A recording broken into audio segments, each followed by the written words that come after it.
I got a great question from one of you this week, and you'd ask, is now a good time to buy a house or is now a bad time?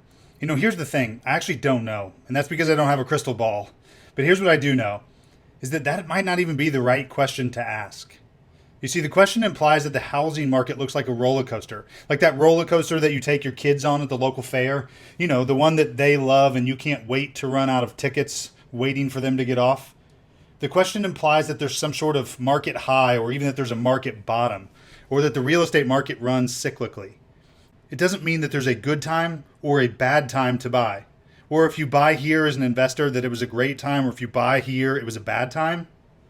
That's because the good news is that that's not how the world actually works. Warren Buffett in history, they teach us that the world more resembles this type of drawing, where over any 30-year time in the history of this country, the residential real estate market appreciates by roughly 4% per year. And so, yeah, I know what you're thinking, that it's got to be different than this, right? In other investments, like maybe the stock market. And yet, you know what? With that thought, you'd also be wrong. And that's because on average, the stock market goes up 7 out of every 10 months in history. And that adds up to be about a 10% appreciation per year. So what does all that mean to you? Well, what it means is that this thing is going up and to the right on a regular basis. It means that when I draw the first line as that horizontal squiggly line, that's not accurate. It's actually drawn vertically. So here's what we know to be true, is that there is a sweet spot of buying in the middle, which means at any given time, it's a great time to buy.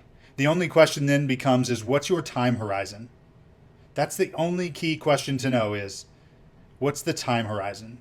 So if the prospect says to you, hey, I want to buy a house, but I'm only going to stay in this house for 90 days, well, it's the wrong time to buy a house, Mrs. Prospect. But if the prospect says to you, I'm going to buy a house and I'm going to own this house for 10 years, today is a great day to buy a house, Mr. Prospect.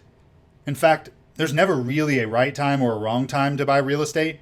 The only answer is buy real estate and give it time. You see, time is the key. That's how you know when the right time to buy is how much time are you willing and planning to hold the real estate for. You can't curl up at night with your stocks and your bond portfolio, but you can curl up inside your home that becomes the backdrop to your life. So when people buy homes, they're not buying to time it right. They're buying to attain their desired lifestyle. The fact that they can turn out to be the greatest investment that many of us will ever make is also a really nice benefit.